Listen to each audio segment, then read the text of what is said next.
50 to 80% discount సరే, నాణ్యత ఉందా?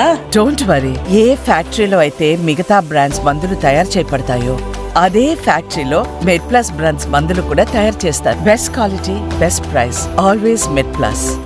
దేశ రాజకీయాల్లో సెంటిమెంట్ అన్నది ప్రతి రాష్ట్రంలోని కూడా వర్కౌట్ అవుతుంది. జార్ఖండ్ కూడా ఆ విధంగానే అయ్యింది అన్నది. ఏదైతే జైలు సెంటిమెంట్ అన్నది హేమంత్ సోరెన్కి ఒక మంత్రంలా పనిచేసిందని అది తెలుగు రాష్ట్రాల్లో మనం చూసాం. ఇప్పుడు ఎక్కడికి వెళ్ళింది, ఎప్పుడో ఇందిరాగాంధీ దగ్గర నుంచి ఆ సెంటిమెంట్ అలా నడుస్తూనే ఉంటుంది. జార్ఖండ్ గెలుపులో జైలు సెంటిమెంట్ ఉందనుకోవచ్చా? అంటే మధు కూడా అరెస్ట్ అయ్యాడు, జైలుకి పోయాడు. జైలుకి వెళ్ళలే కదా, అందువల్ల లాలూ ప్రసాద్ యాదవ్ జైలుకి వెళ్ళాడు. అంటే కంపారిటివ్ కానీ కొడుకు సీఎం కాలే, ఇప్పటివరకు కాలే. అందువల్ల జైలుకి వెళ్ళినంత మాత్రానే సీఎం అవుతా అంటే మీరు స్టాటిస్టికల్గా తీసుకున్నప్పుడు ఓటుకు నోటు కేసులో రేవంత్ రెడ్డి జైలుకు పంపిస్తే రేవంత్ రెడ్డి సీఎం అయ్యాడు. స్కిల్ డెవలప్మెంట్ కేసులో చంద్రబాబు నాయుడు జైలుకు పంపిస్తే చంద్రబాబు నాయుడు సీఎం అయ్యాడు. ఆ మనకైతే జగన్మోహన్ రెడ్డి జైలుకు నుంచి బయటకు వచ్చిన ఎలక్షన్లో గెలవలే, 2014లో గెలవలే కదా, 2019లో గెలిచాడు. కానీ పొలిటికల్గా కన్సాలిడేట్ అయి నిలబడటానికి డెఫినెట్గా జగన్మోహన్ రెడ్డి జైలుకి వెళ్ళడం వల్ల ఆయన పార్టీ కాంగ్రెస్ తుడిచిపెట్టేది బలమైన పార్టీగా నిలబడగలిగారు. సో ఈ స్టాటిస్టికల్ కొరిలేషన్ అంటే మీరున్న మాట నిజం. ఇప్పుడు ఏమంటారు, రేపు అరవింద్ కేజ్రీవాల్ ఆశతో ఉన్నది అదే.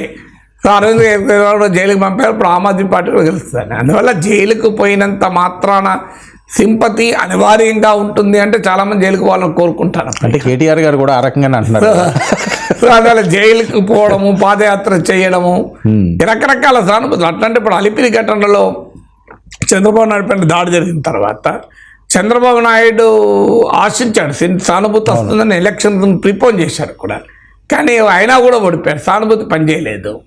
ఎన్టీ రామారావు పైన చంద్రబాబు నాయుడు తిరుగుబాటు సమయంలో రామారావుకు చాలా సానుభూతి ఉంటుంది, అన్యాయం కదా ఇది, రామారావు పెట్టిన పార్టీ, రామారావు చేతిలా గెలిపించుకున్న పార్టీ, రామారావుకు ద్రోహం చేస్తున్నారన్న సెంటిమెంట్ పనిచేస్తుంది అనుకున్నారు. కానీ రామారావు లాంటి చాలా బలమైన నాయకుడికి కూడా తెలుగుదేశం పార్టీ యంత్రాంగం అంతా చంద్రబాబు నాయుడు వెనకాల ర్యాలీ అయిన తర్వాత గెలవలేకపోయారు. సో అన్ని సందర్భాల్లోనూ సానుభూతి పనిచేస్తుంది అని మనం 100% చెప్పలేము. బట్ సానుభూతి ఒక ఫ్యాక్టర్గా మన దేశం సెంటిమెంటల్ దేశం కనుక ఒక ఫ్యాక్టర్గా ఉండే అవకాశం ఉంది. హేమంత్ సోరెన్ విజయంతో ఈ జైలు సెంటిమెంట్ ఇంకా బలపడుతుంది కూడా. ఇమీడియట్గా ఇప్పుడు ఢిల్లీలో ఎలక్షన్స్ ఉన్నాయి నెక్స్ట్ ఇయర్ బిగినింగ్లో. ఇక ఎవరైనా ప్రతిపక్ష నేతలు ఇప్పుడు కోరుకోవాలి ఎప్పుడు జైలు, కేటీఆర్, బండి సంజయ్, ఈటల రాజేందర్, సో వీళ్ళందరూ, ధర్మపురి అరవింద్, వీళ్ళందరూ కోరుకోవాలి. సో మేము తొందరగా, కిషన్ రెడ్డి అందరూ కోరుకోవాలి, మేము తొందరగా జైలుకి పంపండి, జైలుకి పంపి జగ్గారెడ్డి, సో ఉత్తమ్ కుమార్ రెడ్డి, కోమటిరెడ్డి వెంకటరెడ్డి, బట్టి విక్రమార్కులు అందరూ కోరుకోవాలి.